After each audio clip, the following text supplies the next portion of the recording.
Hello అండి, నమస్తే. Welcome to my channel Ramadevi vibes. Ramadevi vibes అంటే నేను ఒక్కదాన్నే కాదండి, మీ అందరు కూడా ఎలా ఉన్నారు? బాగున్నారా? బాగుండాలని కోరుకుంటూ, అమ్మవారి నవరాత్రులు స్టార్ట్ అయ్యి 5-6 రోజులు అయిపోతుంది.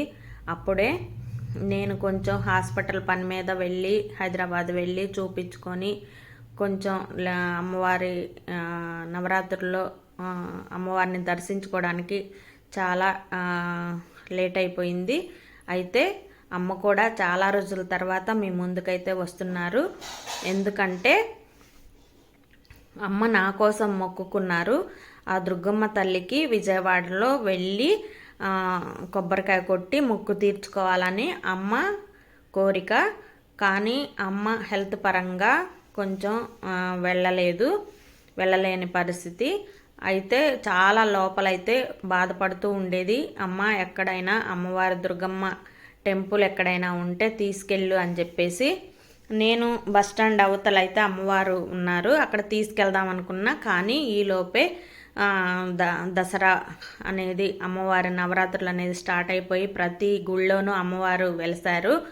ఇంకా ఎక్కడికో తీసుకెళ్లాల్సిన ఇదేంటి, దూరంగా వెళ్ళి అక్కడ దాకా ఎందుకు, ఇంకా ప్రతి టెంపుల్లో అమ్మవారి నవరాత్రులు అనేవి స్టార్ట్ అయిపోయాయి కదా.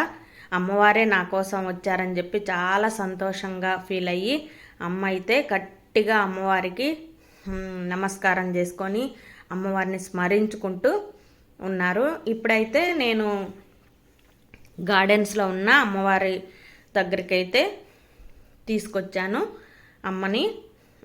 పూజలు అయితే అమ్మని కూర్చోబెట్టి అమ్మవారికి కొబ్బరికాయ కొట్టి అమ్మ అయితే మొక్కు తీర్చుకున్నారు. మేమైతే పూజలో కుంకుమ పూజ జరుగుతుంది అమ్మవారికి.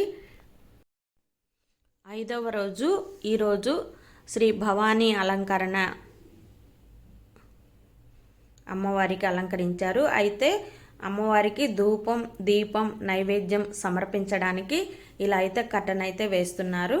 అందరినీ కూడా కిందకి వచ్చేసేయమని పూజలో కూడా అమ్మవారి స్టేజ్ మీద కూడా కొంతమంది కూర్చున్నారు. దంపతులు కానీ కుటుంబ సభ్యులు కానీ వాళ్ళందరినీ కూడా కిందకు వచ్చేసి కూర్చోమన్నారు అమ్మకి ప్రసాదం ధూపం దీపం సమర్పించడానికి. ఇదిగోండి అమ్మ కూడా అందరిలో కూర్చొని అమ్మని ఆ దుర్గమ్మ తల్లిని ప్రార్థిస్తున్నారు. మనస్ఫూర్తిగా నమస్కారం చేసుకుంటున్నారు అమ్మ కూడా. అయితే అమ్మకి కొంచెం గ్యాస్ట్రిక్ ప్రాబ్లం అనేది కామన్గా ఉంటుంది ఎప్పుడు. ఇదిగోండి సమర్పించారు. తర్వాత కట్టను కూడా తీసి ఉన్నారు అమ్మని దర్శించుకోమని. మళ్ళీ తర్వాత పంతులు గారు ఉండి మనతోటి చాలా మంచి అంటే పూజకు సంబంధించిన అమ్మవారికి సంబంధించిన పదాలైతే మనతోటి అనిపించారు. చాలా సంతోషం అనిపించింది. అమ్మ కూడా చాలాసేపు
నుంచొని అమ్మ కూడా అమ్మ ఆ దుర్గమ్మని ప్రార్థించారు.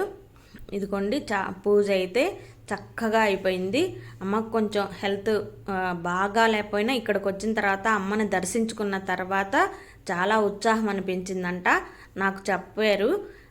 చాలా సంతోషంగా ఉందమ్మా, నేను ఈ నవరాత్రులు అయ్యేంత వరకు ఇలాగా అమ్మ ఆ దుర్గమ్మ తల్లి నాకు ఓపిక ఇవ్వాలి అమ్మ దగ్గరికి రావడానికి అని చెప్పి మేము పుట్టక ముందు కూడా అమ్మకు మ్యారేజ్ అయిన కొత్తలో కూడా ఆ విజయవాడ వెళ్ళి మనసు కష్టంగా ఉంటే అమ్మని ప్రార్థించిందంట. చల్లగా చూసింది ఇప్పటి వరకు అమ్మ అని ఆ జ్ఞాపకాలన్నీ తలుచుకుంటూ అమ్మ చాలా హ్యాపీగా వీడియోలో కూడా చాలాసార్లు చెప్పాను. చాలా పసిపిల్ల మనస్తత్వం అమ్మది, చాలా కల్మషం లేని మనస్తత్వం. ఎవరికైనా సాయం చేయాలి, వాళ్ళకి మనకున్న దానిలో హెల్ప్ చేయాలి, అందరూ బాగుండాలి, మనతో పాటు అందరూ చల్లగా ఉండాలనే కోరుకునే మంచి మనసు. అందుకోసమే అమ్మ మనసుని ఎరిగి అమ్మవారు కూడా అమ్మకి అనుకూలతను బట్టి అసలు విజయవాడ వెళ్ళి అమ్మని దర్శించుకొని అక్కడ కొబ్బరికాయ కొట్టాల్సిన మనిషి ఇంకా రోజు మదన పడుతూ రాత్రిపూట కూడా చాలా మొక్కుతూ ఉంటుంది. నేను చెప్పాను ఇంతకుముందు కూడా, నేను పూజల ద్వారా మీ ముందుకి కనిపిస్తాను, కానీ అమ్మ ఏ పూజ చేయకపోయినా మనసు నిండా గుండె నిండా అమ్మనే తలుచుకుంటూ ఉంటుంది. అందుకోసం అమ్మ కోరికని ఈ విధంగా అమ్మవారు కూడా విని నా మొక్కు నాకు తీర్చేయమ్మా అని చెప్పేసి మొక్కు తీర్పించుకుంది అని అనుకుంటున్నాను. ఆ తల్లి అందరినీ చల్లగా చూడాలని కోరుకుంటాను. ఇంకా చక్కగా ప్రసాదం అంతా తీసుకొని తీర్థ ప్రసాదాలు, పానకం, వడపప్పు, పొంగలి ఇవన్నీ ప్రసాదాలు కూడా ఇచ్చారు. చక్కగా అవన్నీ స్వీకరించి అమ్మ నేను చాలా ఎండగా కూడా ఉంది, మీ అందరికీ తెలుసు ఎంత ఉక్కపోతా ఉంటుందో, ఎండాకాలం లాగా ఉంటుంది. అమ్మకు అస్సలు ఎండ పడదు, చెమటలు వచ్చేసి కళ్ళు తిరిగి పడిపోతూ ఉంటుంది. అందుకోసం చాలా భయం అనిపిస్తుంది నాకు బయటికి తీసుకురావాలన్నా, ఇలా ఎండ అప్పుడు కొంచెం తీసుకురావాలన్నా. కానీ అమ్మ చాలా ఓపికతోటి కుంకుమ పూజ అయిపోయినంత వరకు, అమ్మవారి పూజ అయిపోయేంత వరకు చక్కగా ఓపికతోటి నుంచొని కూడా అమ్మ ఆ దుర్గమ్మ తల్లిని ప్రార్థిస్తూ అమ్మవారి ఆశీస్సులు పొందింది. చాలా సంతోషం అనిపించింది, ఇంకా ఉత్సాహం వచ్చిందని చెప్పింది. మీ అందరు కూడా ఈ నవరాత్రుల్లో హ్యాపీగా ఉండాలని. Thank you, take care, bye.